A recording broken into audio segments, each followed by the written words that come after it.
కొద్బులాపూర్ ప్రజలకి, రాష్ట్ర ప్రజలందరికీ, కొద్బులాపూర్ నియోజకవర్గం ప్రజలందరికీ వైకుంఠ ఏకాదశి మరియు న్యూ ఇయర్ శుభాకాంక్షలు. ఇప్పుడే మనం డైరీ ఇనాగ్రేషన్ వివేకానంద దగ్గర చేసుకోవడం జరిగింది. ఎవ్రీ ఇయర్ ఇలానే చేస్తాము, కానీ ఈ ఇయర్ కొంచెం పెద్ద ఎత్తున చేయాల్సి. ఇంకొక విషయం చెప్పాల్సింది ఏంటంటే, నూతనంగా మనకు ఏర్పడిన 300 వార్డులు ఏవైతే ఉన్నాయో వాటి పేర్లు ఏవైతే చేంజ్ చేయాలని మనం వివేకానందతో రిక్వెస్ట్ పెట్టి అలానే మున్సిపల్ కమిషనర్కి రిక్వెస్ట్ ఇచ్చాము. అది చేంజ్ చేసుకోవడం జరిగింది. అది కూడా వివేకానందకి ఇప్పుడు థ్యాంక్స్ చెప్పడం జరిగింది.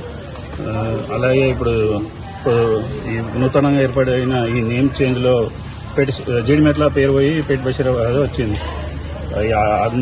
జీడిమెట్ల విలేజ్ వాళ్ళందరూ వచ్చి, అన్న ఇట్లా మా జీడిమెట్ల అంత పెద్ద పేరుంటే మాకు లేదని వాళ్ళు చెప్పడం జరిగితే వెంటనే కొద్బులాపూర్ సర్కిల్ ఉన్న పేరుని మార్పించి జీడిమెట్ల సర్కిల్గా వివేకానంద చొరవతో అది చేంజ్ చేయడం జరిగింది. దీనివల్ల మేము చాలా సంతోషంగా ఉన్నాం. ఇంకొక విషయం ఏంటంటే, ఇప్పుడు ఏదైతే 12 జోన్లు ఉన్నాయో 12 జోన్లో అతిపెద్ద జోన్గా కొద్బులాపూర్ ఏర్పడడం, అందులో 7 సర్కిళ్లు ఉండడం మాకు చాలా ఆనందంగా ఉంది.